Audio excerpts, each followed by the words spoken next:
Libertad de prensa no es solo poder hablar de lo que uno quiere hablar. Es poder hacerlo sin represalias ni hostigamientos.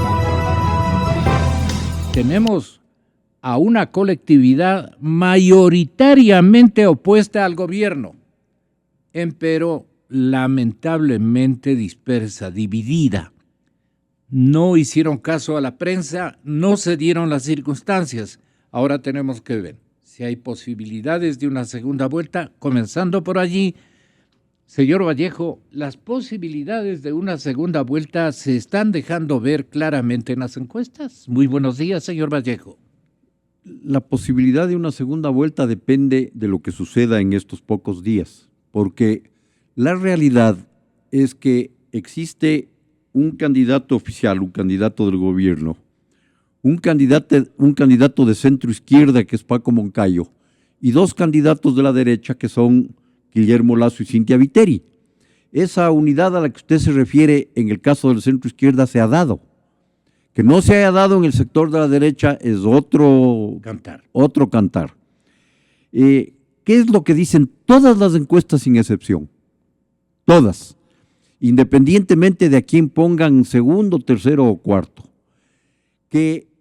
Y para eso sirven además las encuestas. Las encuestas no son un instrumento de propaganda electoral, sino son un instrumento para analizar lo que está sucediendo, saber cuáles son las fortalezas y debilidades de los respectivos candidatos y desde ese punto de vista establecer una estrategia de campaña. ¿Qué es lo que dicen todas las encuestas sin excepción? Que el candidato que menos resistencias tiene es Paco Moncayo. Que el candidato que ha ido mejorando su imagen, que en general la imagen de todos los políticos es negativa y ha dejado de ser negativa, es Paco Moncayo. ¿Qué es lo que dicen todas las encuestas sin excepción? Que se ha establecido una tendencia de crecimiento de la candidatura que no ha dejado de aumentar en su intención de voto una sola vez en ninguna de las encuestas que se hayan llevado a cabo. ¿Qué significa esto? Que al tener las menores resistencias, que al tener una imagen positiva que no tienen los otros candidatos, es la que mejores posibilidades tiene de afrontar una segunda vuelta electoral. No hay una sola encuesta que desconozca que en el caso de una segunda vuelta, el único candidato que tiene verdaderas posibilidades de ganarle al candidato oficial es Paco Moncayo. Y si es que las cosas funcionan de esa manera, lo lógico y natural es que si es que se quiere que haya un cambio, se apoya al candidato que tiene esas posibilidades. Aquí se está jugando mucho a lo del voto útil en la primera vuelta. El voto útil porque yo estoy segundo, porque yo tengo más posibilidades de llegar. No es eso lo más importante. Lo más importante es saber quién tiene posibilidades de ganar a Lenín Moreno en la segunda vuelta electoral. Y no hay ninguna encuesta, absolutamente ninguna, que desconozca que ese candidato se llama Paco Moncayo. Les va a tocar resolver por quién podrían ustedes dar el voto, si por el candidato oficialista o se van a dejar que las cosas se improvisen por un candidato que no tiene las condiciones de enfrentar seguramente al oficialismo y perder la segunda opción que nos estaría dando la intención de voto de los ecuatorianos. El señor presidente no creo que lo de espectacular esté inventando. No sé, ¿qué opina usted, señor Vallejo? Bueno, la demostración de que las cosas no están tan simples es que se va 15 días a hacer campaña electoral por el candidato oficial. Va a las colonias. Porque eso es lo que están haciendo. O sea, esta es una intervención del presidente de la República en la campaña electoral. Con miras a conseguir los votos que le hacen falta al candidato oficial, Lenín Moreno. Él está rompiendo la Constitución y la ley electoral. Además, el candidato Lenín Moreno, quien además, para hacer también el análisis de su situación, en todas las encuestas realizadas, baja en su nivel de credibilidad y baja en las opiniones positivas que tienen, que ha venido manteniendo. ¿Qué quiere decir eso? Que el ejercicio del poder, que su relación con el gobierno, que está cada vez con mayores resistencias y oposiciones, también le han perjudicado a él. El candidato Moreno, cuando empezó esta campaña, estaba con un nivel de opiniones positivas altísimo. Ahora está casi ya en un nivel de equilibrio. Todo esto hace pensar en que si es que los ecuatorianos razonan hacia la segunda vuelta electoral, sea Paco Moncayo el que entre a esa segunda vuelta electoral. El candidato oficial Lenín Moreno está bajando permanentemente sus niveles positivos. Está disminuyendo sus niveles de credibilidad. Está bajando espectacularmente, como dice el señor presidente Correa. Bueno, yo no soy así tan agigantador, expansivo como para hablar de espectacularidad. Doctor Juan Carlos Solinés, bienvenido. Usted fue binomio de Guillermo Lasso en su primera intención de llegar a la presidencia de la República en el periodo anterior. Ahora está usted como soldado raso, pero dándole duro en su favor. ¿Qué ve usted como para la coyuntura? No rescate lo que usted vio antes, sino este momento. ¿Cuáles son las fortalezas y debilidades, sinceramente, de Guillermo Lasso? Muchas gracias, Gonzalo, por la invitación. Un saludo a toda la audiencia de Radio Democracia y un saludo también a Andrés Vallejo. Bueno, en primer lugar, yo voy a tratar de abstraerme de cualquier preferencia personal por algún candidato, porque creo que más allá de cualquier candidato de nuestro agrado, lo que está en juego y por delante es el país. El país y la democracia que está viviendo uno de los momentos más dramáticos cruciales de su historia, ¿no? Y para esto quisiera utilizar o empezar poniendo una analogía. Si el Ecuador, ahora que está compitiendo en el campeonato sub-20 o el día de mañana pues en el Mundial de Rusia, tiene una gran selección, no puede entrar a analizar cuál va a ser la estrategia en el juego final. Primero hay que llegar a la final. Hay que hacer un recorrido que nos permita estar en la final y en la final, dependiendo de quién sea nuestro rival, establecer una estrategia adecuada. Por lo tanto, hablar de quién está más habilitado, tiene más chance de ganar en una segunda vuelta, cuando no tenemos asegurado que existe una segunda vuelta, me parece que es un poco caer en la fábula de la lechera, ¿no es cierto? Esa fábula que la lechera tenía su lechecita en el cántaro y que iba pensando que iba a vender para comprar 300 huevos y que iba a criar 200 pollos y que se iba a comprar un vestido y que se iba a casar con un príncipe. Se tropezó, se le cayó el cántaro y se quedó sin nada. Por lo tanto, el pensar o dar por hecho que va a haber una segunda vuelta me parece prematuro. Yo creo que hay que hacer un trabajo muy, muy sostenido y muy desinteresado, muy patriótico para provocar esa segunda vuelta. ¿Cuáles son los dos factores fundamentales para que haya segunda vuelta? Primero, el voto útil. El voto útil que tiene un grave problema o una grave traba para que se consolide por esta divergencia, por esta incoherencia de las encuestas. Es decir, a pesar de que la mayoría de las encuestas le da un segundo lugar a Guillermo Lasso y lo pone como el candidato más opcionado para que pase a una segunda vuelta, existen por ahí también encuestas, algunas disonantes, que dicen que no, que hay otro en el segundo lugar, que vienen otros creciendo, pero la realidad es que conspira contra el voto útil, que es fundamental para que haya segunda vuelta, conspira esta divergencia de las encuestas, que además también venidas a menos por los errores y fracasos que han tenido en los últimos procesos a nivel global. Y otro elemento, creo yo, que conspira contra el voto útil, que para mí es fundamental, es justamente lo que mencionaba hace un momentito Andrés Vallejo, que es lo que mucha gente piensa. Dice, no votemos por el que vaya segundo, votemos porque tenga chance de ganar en una segunda vuelta. Yo creo que esa posición también conspira de alguna forma contra el voto útil, porque el voto útil en este momento es para que haya segunda vuelta. Las encuestas no dejan, más allá de las contradicciones que puede haber en las encuestas, no dejan de ser fotografías del momento. Sí. Una encuesta es una fotografía del momento. Por lo tanto, las respuestas de los encuestados son frente a una realidad que se le presenta en la encuesta. El momento en que logremos que haya segunda vuelta, que los ecuatorianos de todas las tendencias logremos que haya segunda vuelta, se nos presenta un escenario totalmente distinto y real. ¿Qué haría usted frente a una segunda vuelta en la que los candidatos sean Lenín Moreno y Guillermo Lasso. Y ahí yo creo que se reconfiguran las preferencias. Claro. Sí, podemos decir que es más factible que correístas decepcionados o gente que se identifica con la izquierda vote por el candidato Lenín Moreno o que prefiera votar por Paco Moncayo frente a los candidatos de derecha. Sí, eso es cierto.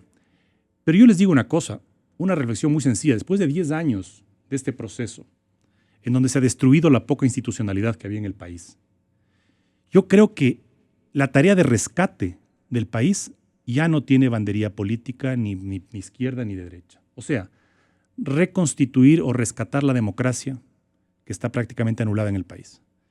Reinstitucionalizar el país no es patrimonio ni la derecha, ni del centro, ni de la izquierda. Es una tarea patriótica de todos los frentes que creemos en la democracia. Por lo tanto, ¿Sin excepción? Sin excepción.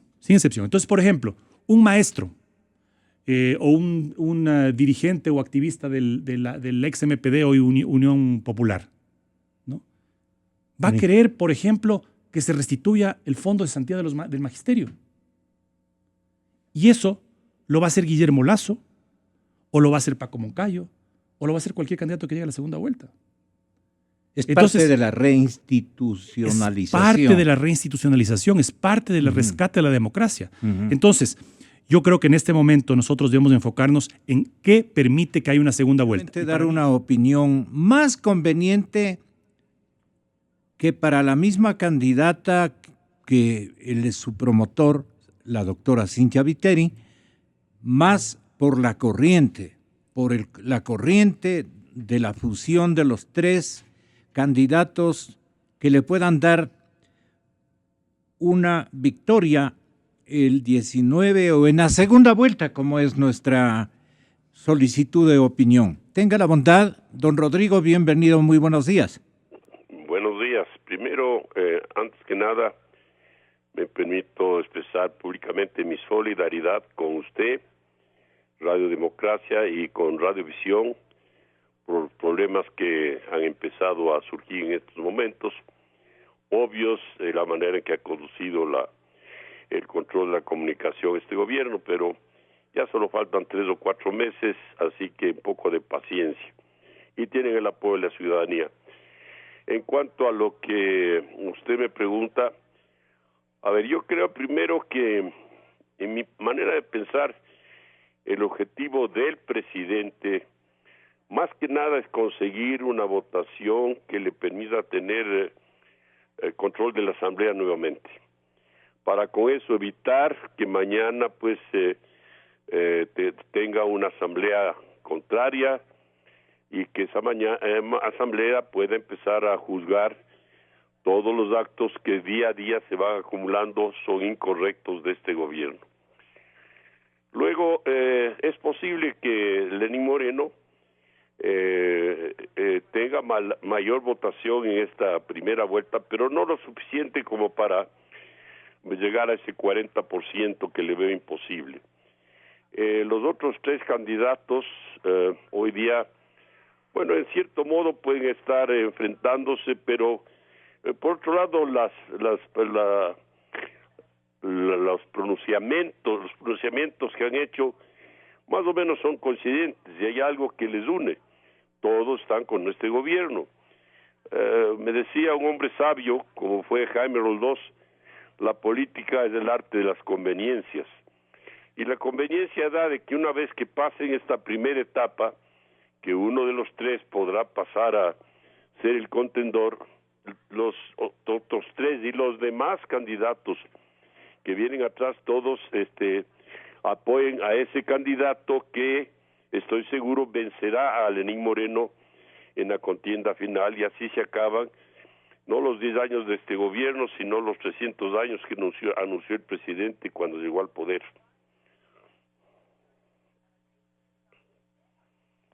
Sí, la pregunta está formulada, señor Paz. ¿Cuál de las 3, digamos, le voy a preguntar de otra manera, la doctora Cynthia Viteri tiene todas las condiciones para hacerse de la victoria en el caso de que las cifras den o la decisión nacional le otorgue la representación opositora al candidato oficialista? A ver, yo creo que Cintia Viteri tiene todas las condiciones que se necesitarían para, no solo para enfrentar, sino para ser una buena presidenta. Es una mujer sincera, auténtica, conoce los temas, perdón, Siga. lo ha demostrado en sus actuaciones en el Congreso. Es una mujer sencilla, no es una mujer que impone, sino que oye, y tiene un especial don tan necesario en la política, que es saber comunicarse con la gente.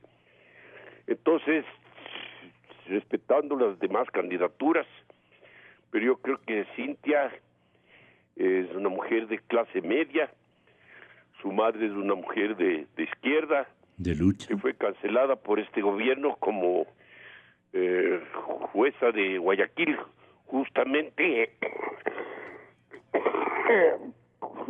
por ser de izquierda. Sí. Y entonces ella está en una posición, primero con un extraordinario compañero como es el caso del economista Pozo, que yo creo que es un hombre de lo mejor que tiene este país en materia económica. Por lo mismo, me parece que, creo yo, perdóneme, creo yo sinceramente que tiene todas las condiciones para llegar a ser la presidenta.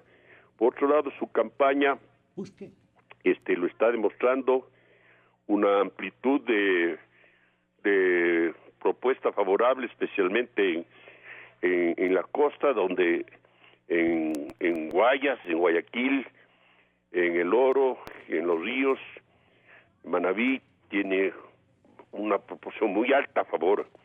Y aquí en Quito, por lo menos yo he visto cuando le he acompañado en algunas ocasiones, la forma en que ella es bien recibida.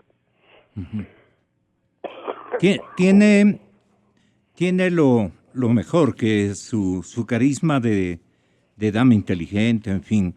Pero para ganar a Moreno, ¿qué se requiere, señor Paz, apelo a su experiencia? Para ganar a Moreno, bueno, yo creo que las personas que han hablado antes que yo en este programa, me parece que estaba Andrés Vallejo, un hombre muy ducho en la política, experto, han explicado y estoy plenamente de acuerdo. Cuidado con el voto. Perdón, me cogió una tos. Cuidado con el voto nulo. Hay un artículo de Antonio Rodríguez en El Comercio ahí que también habla sobre lo mismo. Cuidado con el voto nulo. Eso es muy peligroso. Andrés va a decirnos algo final, si es tan amable de escucharle. Yo creo que lo que está mencionando Juan Carlos es muy importante respecto de la preocupación por lo que suceda en el acto de votación y en los escrutinios. Yo le escuchaba a un experto en esta materia, Fausto Camacho, decir una cosa que es fundamental y que no es el caso del voto que se mete o del voto que se anula, sino de la modificación que se ha efectuado en el sistema de escrutinios.